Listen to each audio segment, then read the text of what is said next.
Kedua-dua ekor buaya itu terus marah ke arah lelaki malang yang terkapar di atas tanah. Air mata lelaki malang itu meleliti pipi. Datuk terus memberi semangat padanya supaya bertenang.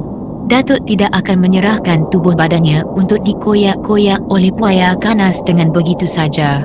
Lebih kurang dalam jarak 10 kaki kedua-dua buaya itu mahu menghampiri lelaki malang itu. Datuk segera melompat dan berdiri di tengah-tengah. Melihat perbuatan Datuk itu, kedua-dua ekor buaya itu jadi marah lalu membuka mulut dengan seluas-luasnya.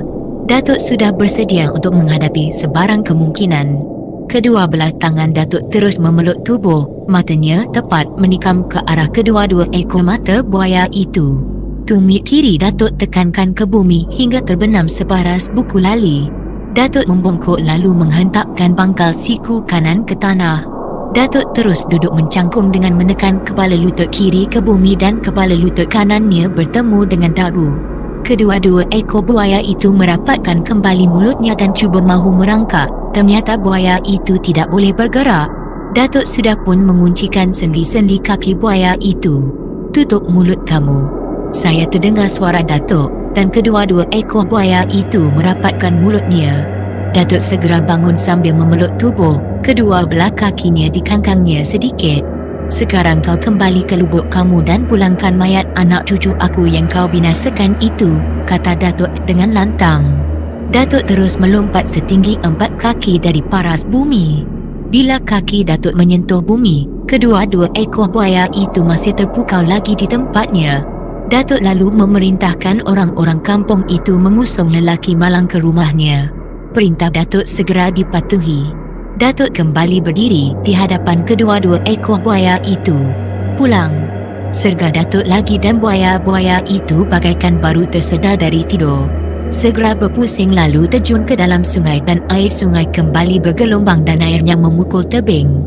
Tanah tebing yang tidak kuat terus runtuh ke dalam sungai dan menimbulkan buih-buih yang kecil sebelum bersatu dengan air sungai. Matahari yang sejak tadi bersinar dengan terik mula beransur redup. Gumpalan awan hitam yang tebal mula melindungi matahari. Orang-orang kampung yang tadi begitu ramai berdiri di tebing mula beransur kurang. Kebanyakan daripada mereka pergi ke rumah lelaki yang malang itu. Angin pun mula bertiup menggoyangkan dedaun pokok di bibir tebing. Datuk membuka baju. Baju itu diikatkan ke pinggangnya. Datuk duduk bersila di tepi tebing dengan kedua belah tangannya terletak di atas kedua tempurung lutut. Datuk bertafakkur di situ sambil membaca sesuatu. Datuk berdiri tanpa membuka tangan yang memeluk tubuhnya. "Pulangkan cucuku," kata Datuk. Serentak dengan itu, seekor buaya timbul di muncungnya terpanggang tubuh seorang kanak-kanak lelaki dalam usia 14 tahun. Buaya itu meletakkan tubuh budak lelaki yang sudah menjadi mayat itu di bibir tebing. Cepat-cepat Datuk mengambil mayat budak lelaki itu, lalu diserahkan pada orang-orang kampung yang masih berada di situ. Mereka pun membawa mayat budak lelaki itu ke rumah ibunya. Dan buaya yang menyerahkan mayat budak itu terus hilang dari penglihatan saya dan Datuk. Sebagai tanda yang tugasnya sudah selesai, lagi sekali Datuk mengepal tanah dan mencampakkan ke dalam sungai.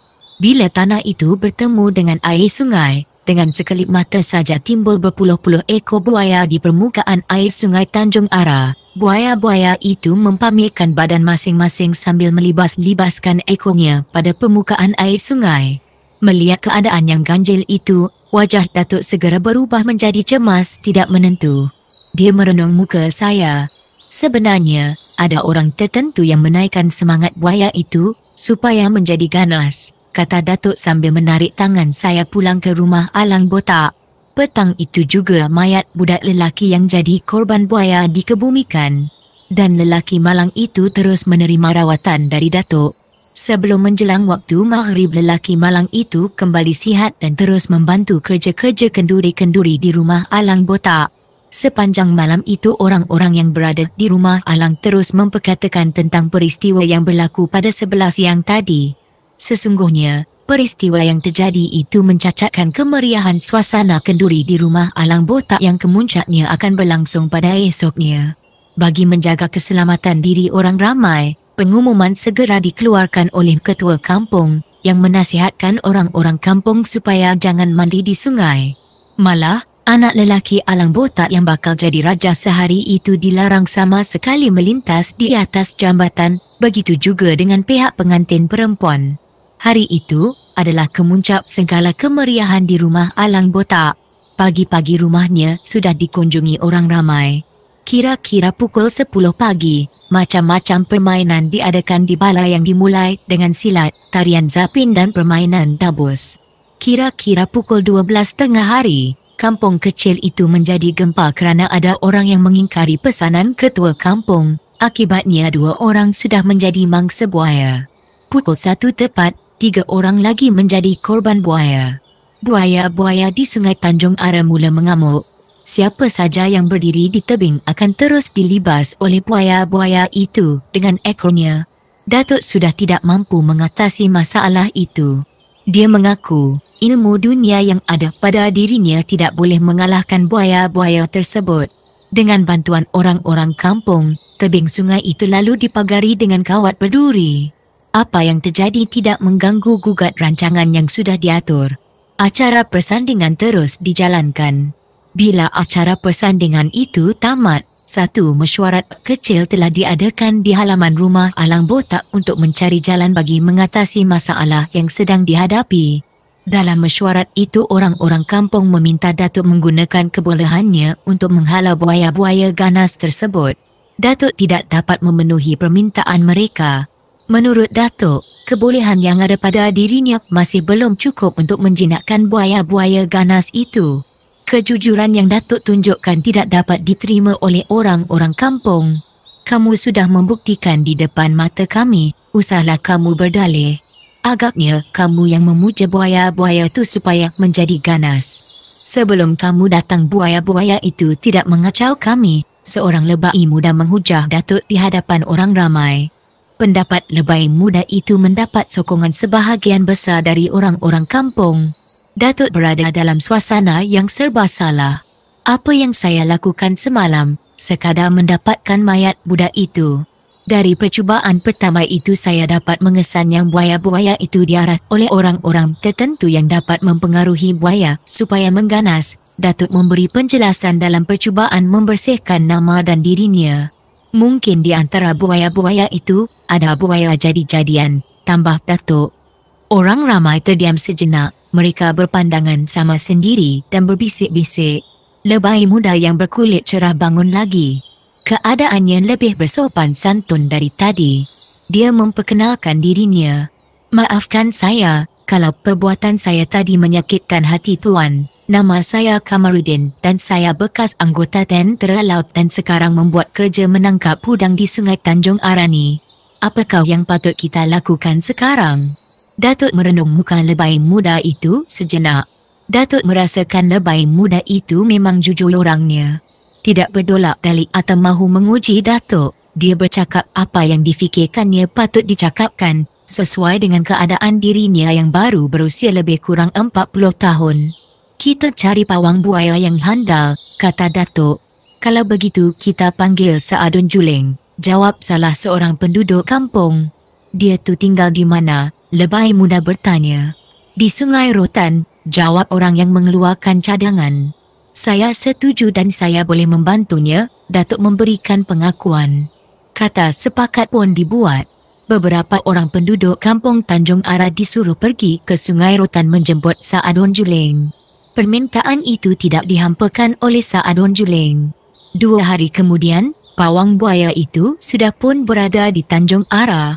Datuk terus mendampinginya. Saadun Juling memberitahu orang-orang kampung, dia tidak dapat melakukan kerjanya dengan secepat mungkin. Dia perlu mengambil masa kira-kira 3 minggu. Selama dia menjalankan tugasnya itu, dia minta orang-orang kampung menanggung makan minum dan mematuhi syarat-syarat yang dikenakan. Antaranya orang-orang kampung dilarang berjalan malam, kecuali dirinya. Seminggu sudah berlalu Saadun Juling hanya asyik berjalan di sepanjang tebing sungai. Kadang-kadang dia menyorok di balik pokok besar mengintai perempuan mandi dan membasuh kain di sungai. Ada kalanya, dia berdiri di tebing sungai bercakap dengan air. Satu perkara yang tidak dapat dinafikan, sejak Saadun Juling berada di Tanjung Ara, buaya-buaya sulit untuk dilihat. Tidak lagi mengganggu orang-orang kampung yang mandi di sungai. Orang-orang yang bekerja menangkap udang galah mendapat hasil yang berlipat ganda.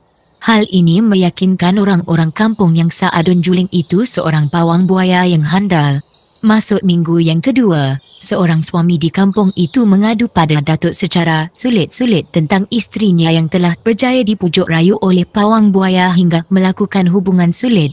Dan si suami tidak dapat berbuat apa-apa. Setiap kali dia memandang atau berhadapan dengan pawang buaya untuk mempersoalkan kedudukan yang sebenar, dia jadi kasihan dan berasa takut yang tidak bersebab.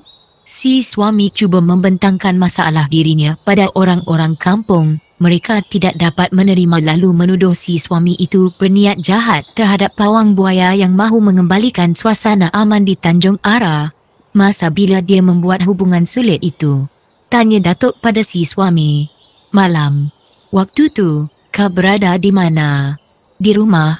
Kenapa kau tidak bertindak? Saya macam kena pukau. Tidak boleh bangun dari tempat tidur dan tidak boleh bersuara. Datuk terdiam mendengar cakap si suami itu. Ada rasa simpati terpamer di wajah Datuk. Kau bersabar, jangan bertindak terburu-buru. Jika perkara ini benar, aku akan menolong kau. Aku tidak mahu perkara maksiat terjadi di sini. Kerja-kerja yang didorong oleh syaitan harus kita tentang. Macam mana nak menentangnya? Kau berjanji jangan beritahu sesiapa apa yang mahu aku lakukan. Saya berjanji. Pawang tu tinggal di surau. Malam ni aku nak mengintip gerak-gerinya. Awak akan binasa kalau melanggar pantangnya. Allah lebih berkuasa darinya. Allah memberkati kerja-kerja yang baik dan jujur. Allah mengeji perbuatan zina. Kalau kita tidak menegakkan kebenaran, Allah akan mendakwa kita di akhirat kelak kerana kita tahu perbuatan itu ditegah oleh Allah. Saya faham. Kau pulanglah dulu, kata Datuk. Si suami itu terus pulang. Pertemuan Datuk dengan si suami itu tidak diketahui oleh sesiapa, walaupun pertemuan itu diadakan di rumah Alang Botak. Dan Alang Botak menganggap pertemuan itu adalah pertemuan biasa.